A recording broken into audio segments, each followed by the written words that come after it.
नमस्कार। कल मैंने मेरे एक मित्र यहाँ पर उसके बच्चे की स्कूल डायरी देखी। मुझे उसमें कुछ चीज़ें पढ़ने को मिली जो मुझे ऐसा लगता है कि आपको पता होनी चाहिए, या जिनके भी बच्चे स्कूल में जाते हैं उनको पता होना चाहिए। तो उस विषय में थोड़ा मैंने उसके प्रिंट आउट निकाले हैं जो मैं आपको दिखाना चाहता हूँ। ये उस डायरी का फर्स्ट पेज है जिसमें स्कूल का नाम है। स्कूल का नाम है रैन शालोम मोंटेसरी, जिसको हम रैन इंटरनेशनल के नाम से जानते हैं। सूरत में जो लोग रहते हैं अधिकतर लोगों को इस स्कूल के बारे में पता होगा, नाम तो सुना ही होगा। काफ़ी प्रतिष्ठित स्कूल मानी जाती है और वहाँ पे अपने बच्चों को पढ़ाना मतलब काफ़ी प्रेस्टिजियस चीज़ मानते हैं।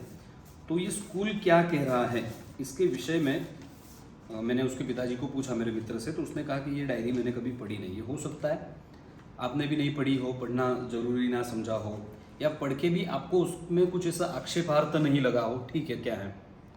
तो मैं ज़रा वो पढ़ रहा हूँ। उसका फर्स्ट पेज है जिसमें लिखा है प्लीज़ नोट। क्या नोट करवा रहे हैं, और मुझे तो अच्छा लगा। उन्होंने लिखा है, स्पष्ट लिखा है, घोषित लिखित रूप से लिखा है कि हम लोग क्या करना चाहता है, और लिखा है प्लीज़ नोट। यहाँ आने से पहले नोट कर लो। क्या नोट करना है? The RAN International Schools have been established and administered by various societies, trusts. The society trust of each school has been formed by members of the Christian community. मतलब हमारे स्कूल ट्रस्ट और society से चलते हैं, और उन trust या society में कौन होता है, होगा या होता है, कौन लोग होंगे उसमें?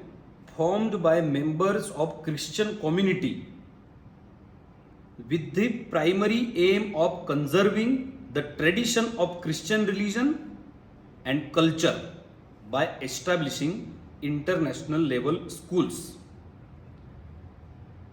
इसका हिंदी ये होगा कि हम ये जो स्कूल चलाते हैं, इन स्कूलों को चलाने के पीछे हमारा प्राथमिक उद्देश्य क्या है वो बता रहे हैं। आपके बच्चों को एजुकेट करना प्राइमरी उद्देश्य नहीं है। हमारा प्राइमरी उद्देश्य क्या है?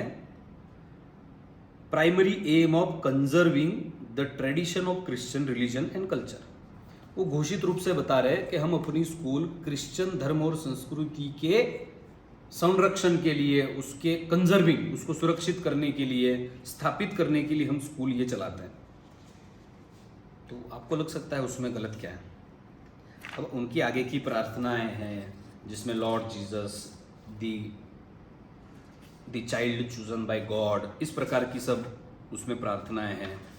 उनके जो फाउंडर मेंबर हैं उन्होंने भी ऐसा लिखा है, every ranit is a king and queen in the making and in Jesus I see dreams fulfilled.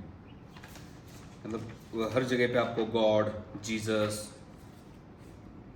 ये सब चीज़ें मिलेगी। सभी प्रार्थनाएं उनकी ऐसी है, उनका जो उनकी प्रार्थना, उनकी सौगंध है, सभी चीज़ों में ये रिफ्लेक्ट होता है। और कुछ गलत भी नहीं है। उन्होंने पहले ही पेज पे कहा है कि हमारा प्राइमरी उद्देश्य क्या है कि हम क्रिश्चियन धर्म संस्कृति को, उसके उत्थान के लिए ये स्कूल हम चलाते हैं। अभी कई वालियों को ऐसा लगेगा तो ठीक है ना, उसमें क्या है ना, उस लेवल का एजुकेशन कहाँ मिलता है। मूल प्रश्न ये है कि चलो ठीक है, हम कॉन्वेंट स्कूल में या क्रिश्चियन स्कूल में अपने बच्चे नहीं डालते हैं, लेकिन ऐसी स्कूल अपने पास कहाँ है कि जहाँ उस स्तर का एजुकेशन मिल पाए। तो आपको तो ये लगता है ना कि अगर आपका बच्चा इस प्रकार की कॉन्वेंट स्कूल में, मिशनरी स्कूल में पढ़ेगा तो आपका बच्चा बहुत पढ़ लिख जाएगा और उसका फ्यूचर, भविष्य उज्जवल होगा। आप सिविल सर्विसेज की एग्जाम देख लीजिए, आप जो अच्छे राइटर्स आ रहे हैं उन्हें देख लीजिए, आप जो अच्छे डायरेक्टर्स आ रहे हैं उनको देख लीजिए, आप कॉरपोरेट फील्ड में भी जो लोग स्टार्टअप कर रहे हैं, जो लोग कुछ इनोवेटिव कर रहे हैं, जो लोग मेडल ला रहे हैं, अभी जो भी पिछले नाम है, मेरी कॉम हो, फिर वो चोपड़ा, ऐसे कितने लोग हैं आप देखो कि जो सक्सेसफुल यूथ है अभी, वो क्या कॉन्वेंट क्रिश्चियन स्कूल में पढ़े हैं क्या? IAS, IPS, UPSC, GPSC clear करने वाले लोग कॉन्वेंट स्कूल से है क्या सभी?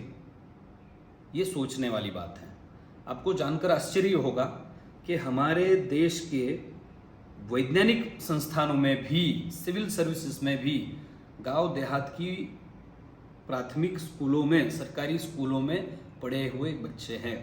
और आपको मैं सूचित करते हुए मुझे आनंद होगा कि सूरत महानगर पालिका संचालित जो स्कूलें हैं, जिसको हम नगर प्राथमिक शिक्षण समिति कहते हैं, उन स्कूलों में एडमिशन क्लोज करने पड़ रहे हैं और प्राइवेट स्कूल छोड़ करके सरकारी स्कूल में आने वाले बच्चों की संख्या कई ज़्यादा है। आपने उसको न्यूज़ में पढ़ा होगा।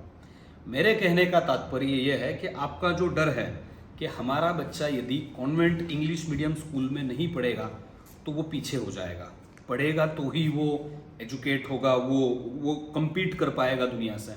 मैं आपको बता दूं, आपको लग रहा है कि आपका बच्चा एजुकेट हो रहा है, बट आपका बच्चा एजुकेट नहीं हो रहा है, आपका बच्चा क्रिश्चियन हो रहा है। उसका नाम रहेगा पारंपरिक हिंदू नाम, वो उस ट्रेडिशन में है तो वो घर पे भी उस प्रकार रहेगा। लेकिन आप मानोगे नहीं, 20 साल बाद आपका बच्चा, उसकी थॉट प्रोसेस, उसके सोचने का ढंग, उसका चीज़ों के देखने का उसका तरीका, वो पूर्णतया क्रिश्चियन हो जाएगा। आपको ये भी लग सकता है कि उसमें भी क्या गलत है क्रिश्चियन हो जाने में, तो फिर उसका मेरे पास कोई उत्तर नहीं है। 10-10, 20-20 साल में पूरे राष्ट्र खत्म हो गए हैं। जब वो क्रिश्चियन कल्चर आपके घर में ले आएगा, जो आज यूरोप और अमेरिका में हो रहा है, वो बहुत हाईली पेड सैलरी पे वो होगा, लेकिन अपने माँ बाप को घर में रखना उसको लगेगा it's odd thing, why should I live with them, why I can't live in relationship. ये सारी चीज़ें उसमें आएगी जो एक क्रिश्चियन कल्चर का पार्ट है। It is very normal in Christian culture कि ड्रिंक करना, दारू पीना, है ना, माँ बाप को नहीं संभालना, ये बहुत सारी चीज़ें क्रिश्चियन कल्चर का पार्ट है जो यूरोप के देशों में हो रहा है, वो आपके यहाँ भी होगा। और फिर भी आपको कोई समस्या नहीं है तो आप पढ़ाओ, लेकिन इतना ध्यान में रखो, उन्होंने कहा है प्लीज़ नोट कि आपके बच्चों को एजुकेट करना हमारा सेकेंडरी एम है। पहला एम है क्रिश्चियन संस्कृति को बढ़ावा देना। यदि आप अपने बच्चों को क्रिश्चियन बनाना चाहते हैं तो पढ़ाइए, कोई समस्या नहीं। धन्यवाद।